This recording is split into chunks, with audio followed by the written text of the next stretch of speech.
Well, welcome to another edition of No Nonsense with Pamela Wallen. I was a journalist for many years and spent a lifetime in and around politics, and I don't think I remember a time that is so astonishing, troubling, and internationally embarrassing as the last few days. First, stunning allegations about the government of India out of the mouth of the Prime Minister, no less, that has profound implications for our economy here at home, particularly in the West, and for our global reputation. And then a surprise visit from President Zelenskyy, a wonderful event, only to have yet another self-inflicted crisis involving a Nazi veteran who was honored in Parliament. It's not only a huge problem for us, but it's also a big problem for Ukraine that is facing a war that it is really not winning at this moment. Marcus Kolga, he's an expert on Russia and Europe. He founded disinformation watch.org, which is obviously a disinformation monitoring outfit. And he's also a senior fellow at the Macdonald-Laurier Institute and with the Conference of Defense Associations. Marcus, I barely know where to start with this story, but what I was reading this morning, and I was actually looking at an old 1997 version of 60 Minutes in the US, where they talked about Canada's dark secret, which was, of course, being home to Nazis. But it reminded me of the late Irwin Cutler's book, None is Too Many. And he said then, and he's been quoted subsequently, which is, it was easier to get into Canada after World War II if you were a Nazi war criminal than if you were a Jew. It's stunning. It is stunning, and it's tragic. This situation that emerged on Friday. I happened to be in the House of Commons when that situation happened, and when the Speaker rose. This was after Zelenskyy's incredibly powerful, emotional speech. Everyone was feeling positive and optimistic. And the Speaker rose and introduced this gentleman who happened to be sitting in the gallery. And as soon as he mentioned that this was a Ukrainian who fought the Russians, I turned to my colleague who was sitting beside me and said, well, this could be problematic.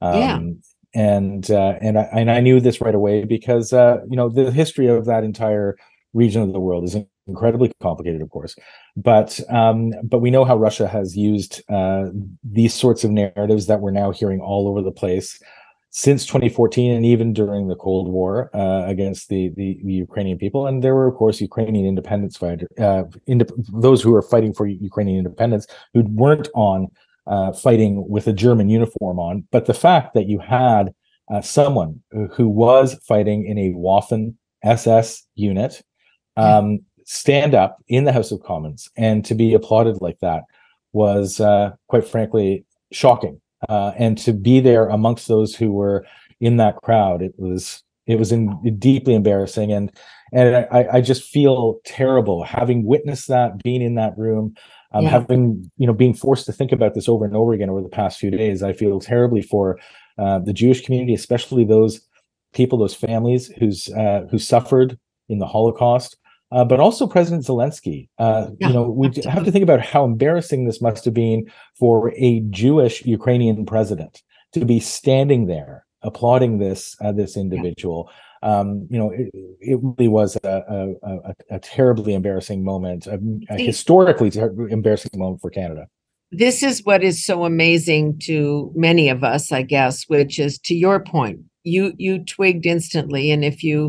And I know people aren't historians and really don't maybe pay attention, but if you're vetting people to come to Parliament Hill, and they do, whatever the Prime Minister's office is saying that they knew nothing about it, when you've got a president of a country that is at war as your guest on Parliament Hill, people who are arriving there are vetted, even senators and, people who go over. So nobody twigged to say they were fighting against the Russians. It speaks to, I guess, if you do not understand your history, you are doomed to repeat it. Well, and this is what I see as one of the main problems here. And, I've been doing research on this, specifically how Russia has used its disinformation, manipulation of history, to connect with the far left and far right in Canada and beyond. And we've done some polling on this. We did some polling in the fall about the situation in Ukraine. We found that the vast majority of Canadians have no understanding of Central and Eastern European history, none whatsoever. And I'm my own background. I'm Estonian. My parents fled Estonia when they were infants in the fall of 1944.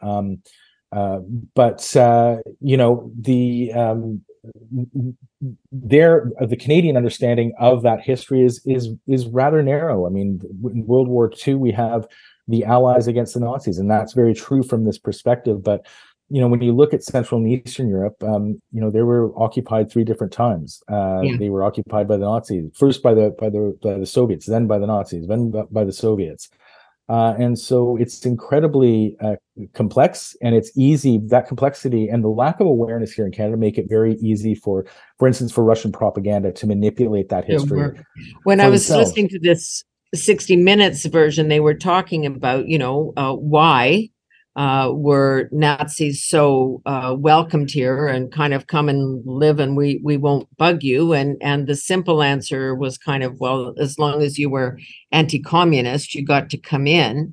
But the other question was, when it was raised with the first Prime Minister Trudeau, he basically said, yes, well, never mind. We don't want to open old wounds and import all these old battles from the old country. Well, I mean, we're looking at it again today with the Sikh India issue. They bring old battles with them, and we cannot turn a blind eye.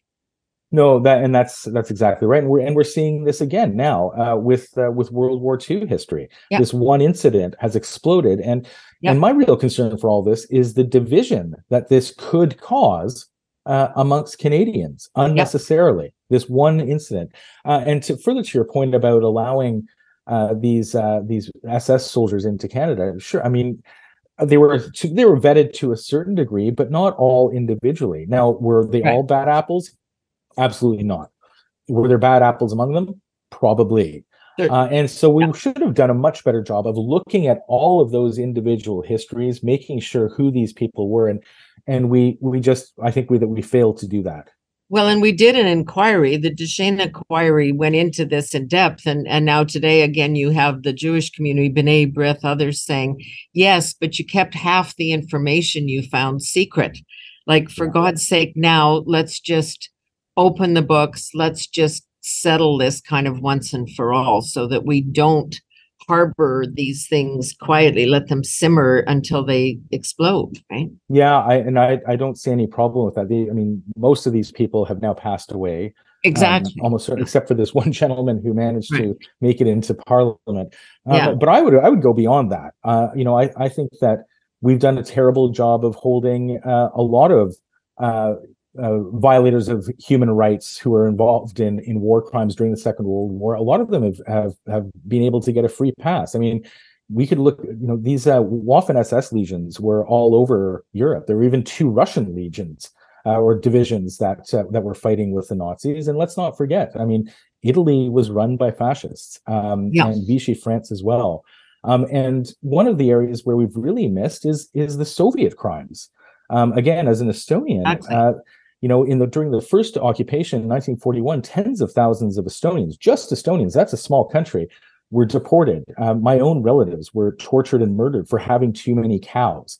And then, of course, the Nazis took over, and then the Soviets came back and re-engaged in that sort of behavior. So we should be looking at all of these crimes, and we've just done such a poor job of doing that in the entirety of that history since the end of the Cold War. Well, and that's the thing, because we are talking again today about the extraordinary torture that Russia is now inflicting on Ukrainians. They're being deported, many of them children. God knows what's happening to them. We don't know. But if we won't talk about these things, if we just want to pretend that it's Russian propaganda, then which I know it's part of, but we can't get off the hook just by saying that. You're absolutely right. I think that when we confront this history, when we talk about it, then we also disarm it when it comes to Russia's exploitation of this history and our fears that are connected to it, the emotions and such. By confronting them, we disarm that. And so I agree with you. I mean, we need to take this head on. I was just appalled when the House leader stood up and tried to have this expunged, erased out of the official record. I mean, you cannot deny history. It is a horrible moment, but it actually does have to be there for the record. We have to look at that so we don't make this mistake again. Yeah, you're right, Senator. I mean, I think that we need to learn from this. There's so much that we need to learn from this incident, and we need this there as a reminder to make sure that this doesn't happen again. Like I said, I mean, I think the greatest threat that this poses to Canadians, I mean, it's embarrassing internationally. We'll get over that.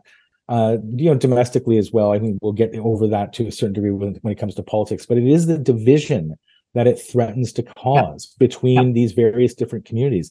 Whether it's the Polish and the Ukrainian community, the Jewish community, and the this is the German. What I'm very afraid of. Yeah, no. I mean, these are deep wounds, and they're in many cases in the DNA, and we have to be, really conscious of that. What do you think? I mean, I guess it's obvious, but I just want to hear what your thoughts are. You were there in that room listening to President Zelenskyy in both rooms, certainly that rally in Toronto too. The Prime Minister was a bit wound up there in terms of, winning the war and all of that. But Zelensky's very measured in this spontaneous outbreak of the Ukrainian anthem, and it was powerful. What is he thinking as he sits there facing death almost every hour of his life, that he was just put in the middle of this? Well, look, I think you bring up the rally in Toronto. I was also there, as you mentioned, and that spontaneous. It was really quite moving. I was sort of in the middle of the crowd, and there was a large Ukrainian children's choir that was for some reason at the back of the hall. They could have been up closer, but they were in the back of the hall. And when the president was introduced, they started singing. And everyone was applauding, and they started a bit too early, and I sort of heard them, and I looked back, and then quite the hush just sort of, it was like a wave. It went from the back of the hall right up to Zelenskyy, and you could see the moment in the tape where Zelenskyy sort of he hears something. He's starting to hear it. He puts his hand on his heart. And I'm getting chills right now thinking about that moment. It was so powerful, which is again one of the very sad parts of this entire incident, is that we Canadians are going to forget that moment. And so it was incredibly powerful. And now, so what is he thinking today? Well, I'm sure he's pretty angry at the way things turned out, that that gentleman wasn't vetted, that he was surprised, he was taken by surprise by this. I think he's my understanding, unfortunately, is that that he had no one has talked to him yet from the government, from Canada. I know. I'm and hoping that sometime after we've had this conversation that it happens, but it has not. It has to happen. This is a wartime president. As you say, he and his people are facing an existential struggle right now. There is a genocide that is happening. There was a UN report, which you probably saw, that came out, unfortunately, at the same time as this story was breaking on Sunday, that clearly stated that Russian forces in Ukraine are engaging in serious war crimes, that they're raping women anywhere between the ages of 18 and up to 84 years old. This is happening in Ukraine right now. This is why President Zelenskyy was here. He was here to thank us for our support, for standing up against this heinous invasion, and to ask us to continue supporting it. He wasn't here, and what he received at the end of the day was this. No, it's and you're right. There has to be some I don't care who didn't vet who when.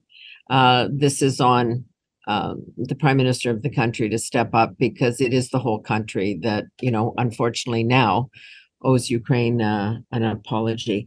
I was just one more tiny thing on that. Well, it's not tiny, but I drove into the airport the other day in Toronto and saw the big Russian plane there that's parked on the tarmac. I think the one um, example of us imposing some kind of sanction or punishment. Then, interestingly, I read a little story that said there's no follow up on sanctions. We haven't actually expropriated much from the Russians at all. What have you got? What knowledge do you have on that? My understanding is that there are a few cases that they're working out. There's this case with that airplane, Yeah, which, by the way, I mean, I think it's a nice little billboard and reminder that there's a war yeah, going on in Ukraine. So every time I drive by it, yeah. it's a good reminder. But I think they're working on getting that plane, and I think the ultimate goal is to have it sent to Ukraine for use by the Okay. Ukrainian armed forces. And I understand that there are some assets that are owned by were owned by, or continue to be controlled by, Roman Abramovich. This is, of course, Okay. one of the wealthiest Putin-linked oligarchs who used to own Yep. Chelsea Football Club, and owns his UK-based company owns Evraz Steel, which has a number of plants in Western Yeah. Canada. So that is ongoing. But you're right. I think that It's kind of token stuff at this point. well, it's token stuff to a certain degree, yes. And there are clear potential violations of our sanctions legislation. There have been a couple of pro-Kremlin far-left activists who have traveled to Crimea, for example, over the summer. Our sanctions legislation, clearly prohibits anyone from paying for tourist services. Even paying for an ice cream would Yeah. be in violation of our sanctions legislation. And so, and that those have been brought, I think, have been brought to the attention of of the RCMP, and nothing has really happened there. And there's a story that I just noticed, which is quite old, that the CBC produced, that there's actually an Iranian person living freely in Vancouver, who's the owner of an Iranian company that is on our sanctions list and is supplying some of these kamikaze terror drones to Russia. And he's just freely sort of living in the suburbs of Vancouver, no consequence. I'm quite frankly a little bit surprised that this is allowed to happen. So yeah, I agree. I mean, well, this is the same story we're talking about here, which is SS officers, living their lives out here happily. I mean, you can't imagine what his family thinks, sort of, probably thrilled that their grandfather and father is going to be honored in Parliament, may not even know his history. That's right. And so, yeah, no, we need to be doing a little bit.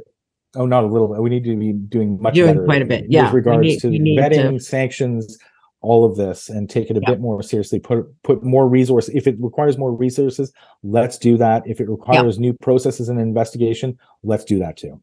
Okay, a couple of things that you've raised, and you mentioned Poland, and in the last couple of weeks we've seen a falling out between Poland and Ukraine. They were ready, ready. They stood there. We sent troops into Poland to be on the border. Poland has been a staunch ally. What is the fight about? It's complicated. There's an election coming up in Poland. There's clearly a struggle between a very popular populist far-right party and other centrist parties. This is probably what we're seeing right now between Ukraine and Poland, probably is part of that electioneering.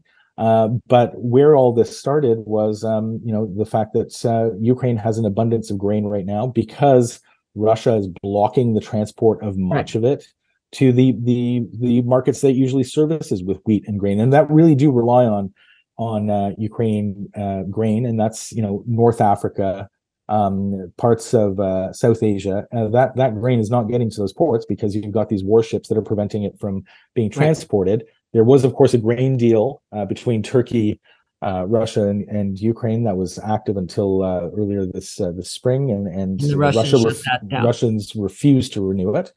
And so Ukraine has a lot of grain, and so it needs to go somewhere. They need to keep their economy going. They need to make sure that their farmers are getting paid, and so they've been selling it to Europe, even though they're not a member of the European Union. They're selling it at European Union rates. This is annoyed the polls. And so Right. because Ukraine has refused to stop this practice, and the European Union was refusing to step in, Poland has decided to pull their military support. They're going to stop sending weapons I mean, to this Ukraine. is huge. This is really huge. Yeah, well, I mean, I think it's terribly short-sighted by Poland to start doing this. They could have, I'm sure, negotiated some sort of a deal with the Ukrainians, which they're apparently doing right now. And Yeah. it wouldn't surprise me at all if this deal were announced a day or two after the election. Okay. Yeah. But it sent the problem for Poland. This may send maybe a positive signal for some Polish voters, but it sends a terrible signal to the rest of the world, Well, and I and think an embarrassing one for Poland. this is the problem we're seeing in the US too. Everything gets caught up in US politics, and the Republicans are starting. I think the number was $113 billion that America has sent into Ukraine, and in the middle of an election campaign, people ask to do what? To what end? What success have you found? What are you sending? How are you spending the money? I mean, because that is then a domestic issue. That's a lot of money. Right. And Yep. so No, Poland is in and I the see same that. bind. Yeah. No, and we've been seeing that in the U.S. for quite some time. Those narratives Yeah. emerge. Where is Yeah. that money going? And some of them are, I think they're reasonable questions. I mean, Ukraine has had Yeah. problems with corruptions, serious Absolutely. problems Yeah. with corruption, and continues to have them. I would only say, because I watch what's happening in Ukraine very closely, is that President Zelenskyy has made incredible inroads. He has committed significant resources towards combating corruption, Anti-corruption. and He's firing people in the middle of a war for corruption. if you're not serious about corruption, you're not doing that, right? Because that is incredibly disruptive. Yeah. So I really, I thought that it means, in my mind anyway, he is trying to tackle this. So should give people. He is, and I would only add to that the Ukrainians do have a very intricate system in place for tracking those weapons, the resources that are sent from the Western world, especially the U.S. The U.S. requires there to be a clear understanding of where these weapons go. As soon as they leave the United States or a United States base, when they arrive in Ukraine, they know exactly where these weapons are going, which front they're on, and when they're fired, almost down to the bullet. And so there is all of that in place. And for anyone to suggest that, I know that Russian propagandists were trying to suggest that these weapons were appearing on the black market. You're even manufacturing images to try and support that false narrative. It's not true. The Ukrainians are using these weapons. All the weapons we send them, they are being fired in a generally eastward direction against. Yeah, I can't imagine they wouldn't be using them. They're a little short. You mentioned also the EU, and that kind of just tweaked me for a moment. I'm sorry that we're going off in so many different directions here, but the young woman that runs the EU operation, Metsola, she seems to be pretty pro membership, or at least keeping the door open to Ukraine for membership. Is that a realistic thing? Yeah, I think it is realistic. I think that there's a lot of support within the European Union, especially those in Central and Eastern and even Northern Europe. There's a lot of support for Ukraine's membership. Clearly, the Zelenskyy government wants to become a part of the European Union, and I think that's good news for everyone, because the enthusiasm that the EU is showing also clearly indicates that they're seeing the positive signs when it comes to combating corruption inside of Ukraine, and it's good for all Ukrainians, because it will mean that their government will. The membership in the European Union requires you to be transparent, and so I think it's good news all around, and I suspect that membership will be fast tracked, and that the European Union will help along with any sort of changes that Ukraine needs to make to its own structure and government to make sure that it gets into the EU. So I want to get back to the battle itself. Much was promised and discussed about the spring offensive, the counteroffensive on the part of the Ukrainians to the Russian aggression. It has fallen a little flat. People are just saying it's not there. It's part of the reason there's so much concern stateside. And you're seeing a lot of people in the US write about this, that look, the long run, they're not going to win this one. And we better start figuring out, how to divide the spoils and give Russia back a chunk of property here and there. And where do you think they're at on the actual battlefront? Because now we're heading into winter again. Yeah. Well, look, I've heard that too. I mean, people can talk about peace and some sort of a ceasefire and whatever they want, but it's ultimately going to come down to the Ukrainians and the Russians and the Ukrainian people to decide when they're ready to sit down and negotiate. Let's be honest. I mean, Vladimir Putin has rejected any sort of suggestions of peace. He's more than happy burning and looting as much of Ukraine as possible. We've seen that for now coming on 19 months. And so, sure, we can talk about peace all we want, but like I said, it'll be up to the Ukrainians. As for the progress that Ukraine is making, indeed, it's being slower than I think a lot of us hoped it would be. But we have to realize what the Ukrainians are facing on those front lines. What they're facing is several kilometers of various different lines of defense. So ditches, deep ditches that's the first line that'll stop any tanks from moving forward. And this is one of the key elements that the Ukrainians need to put forward, is to get that armored up to support their infantry. After that, you've got these what are called dragon's teeth, these massive concrete pyramids that could pierce through armor and block any sort of passage of tanks through those front lines. Underneath all of this, you have minefields, thousands of kilometers of minefields. And they're saying that those mines are so dense that there are about 5 mines for every square meter. 5 mines for every square meter. So those engineers who are able to demine the area, if they go out during the day, there are watch posts all along the front and snipers. And so if they go out during the day, they just get shot. So these guys have to go out with no light in the middle of night to try and demine. And so these are all the obstacles, never mind the trenches that come afterward. These are all the obstacles that the Ukraine's forces need to make it through. And they may move faster. They don't have an air force either. So they don't have air superiority. If they throw up one of their aircraft, the Russians will send in one of their fighters to take it out. So they're really limited in their ability to puncture through that front line. That said, in June, they made their first breakthrough through the first line of defense in the south of Ukraine. Just over the past 3 or 4 days, we understand that there is a lot of heavy armor and heavy equipment that is being transported to southern Ukraine, to that place where they made that initial breakthrough. And from all indications, it looks like there should be another breakthrough coming.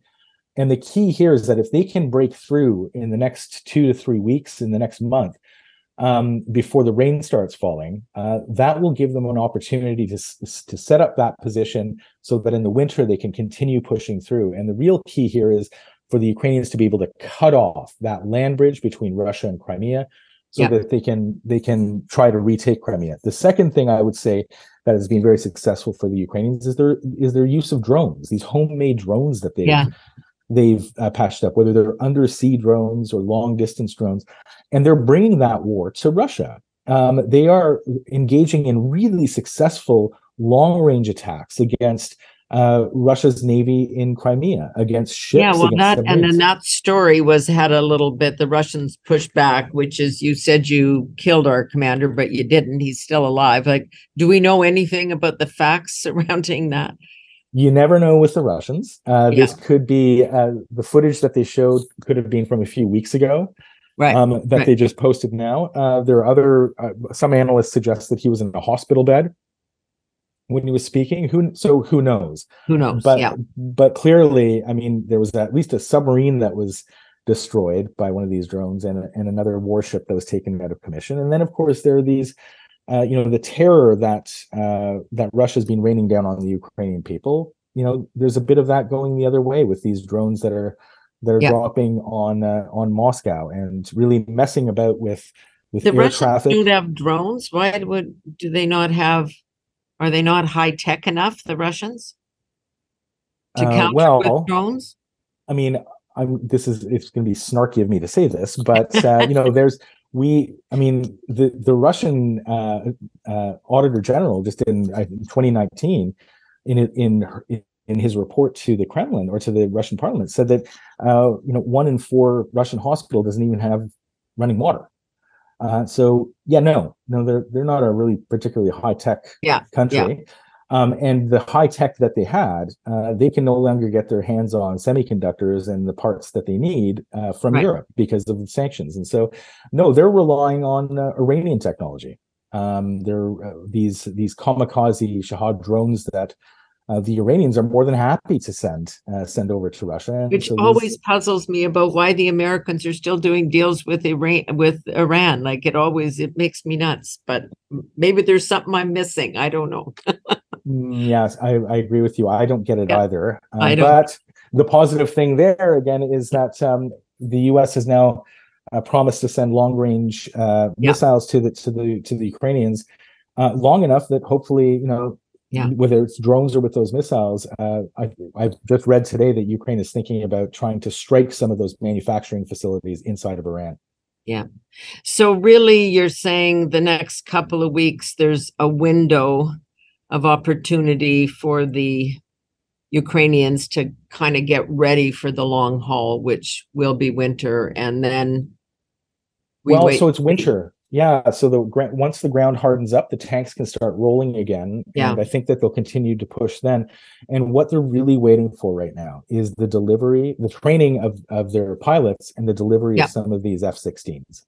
They really need airlift. I mean, we all do. We went through the same thing in Afghanistan as a country. We're over there, trying to hitch a ride on American Blackhawks because we didn't have any planes, or helicopters. Like, you need this stuff. Yeah, exactly. They need that for air superiority. And if they're going to take out those trenches, they need those aircraft in order to provide cover and also to help with that cleaning up. And so that's what once those fighter jets arrive, I think that will be the turning point in this war. And let's not forget that Russia itself, they're running out of ammunition. The fact that they're now desperately begging the North Koreans for ammunition, and ammunition, by all reports, that's arriving at the front, and it doesn't work. Most of this stuff, it's supposed to go bang, but it doesn't do it. So I wouldn't be asking the little guy in North Korea for that. Anything. I wouldn't trust him as far as I could see him. You know what, Marcus? I just feel like from our last conversation, despite all of our whole beginning of the conversation and the embarrassment and the difficulties, that you, even at this moment, are feeling a little bit more optimistic about where the Ukrainians are. Yeah, I do. I wish this counteroffensive would have moved a little bit further, but I think the fact that they have taken some ground, they haven't ceded any ground to the Russians, despite, the Russians have overwhelmingly huge numbers of troops. So much more artillery, all of the equipment that they have. They should be able to overpower little old Ukraine, but they haven't. No, absolutely. That's the only thing that kind of keeps you saying, okay, there's still hope, because if Russia hasn't been able to do it in 560 odd days or something, then one wonders why they haven't. Well, and I'll tell you what keeps me up at night, Senator, is a ceasefire that allows Vladimir Putin to sit back, regroup, rebuild his army, because he's going to try this somewhere else. It might be the Baltics, it might be Poland, in which case we would be drawn into that sort of a conflict. Absolutely. And what Canadians need to remember is that Vladimir Putin has spent the past decade really engaging in this massive militarization of his Arctic with offensive weaponry. You bet. Just 4 years ago, he staked a claim to all of the resources underneath the Arctic Sea, right up to our border. And let's not forget that the distance between the furthest north point, or the base that's furthest north in Russia, to our coastline is about the same distance as Ottawa to Winnipeg. Yeah. No, you can drive it. Yeah. And he is warned that there Yeah. is, his own foreign ministry is warned that there is a conflict that is coming in the Arctic, and that's what Russia is preparing for.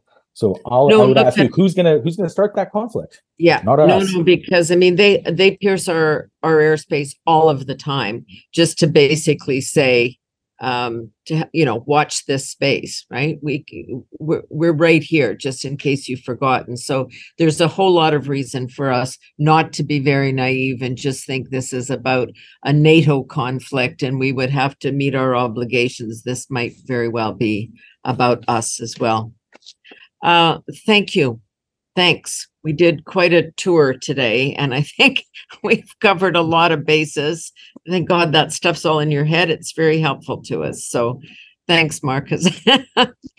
And I'm glad I did see your smiling face on the screen when you were sitting there at that event, because I was watching it. It was a powerful moment, and I wish we could keep some of that in our mind and not applauding Nazis in our parliament. So we'll keep working away at that. Thank you. It was an honor and a pleasure, Senator. Thanks. Marcus Kolga. He is a Russia Europe expert, and you should check out his site, disinfowatch.org, dealing with disinformation monitoring. And he writes material for the Macdonald-Laurier Institute and is involved with the Conference of Defense Associations. So you're a busy bee, but you always answer the call when we reach out to you. So we appreciate it. Thanks Absolutely. Very much. That is it for this edition of No Nonsense with Pamela Wallin. We'll see you again very soon.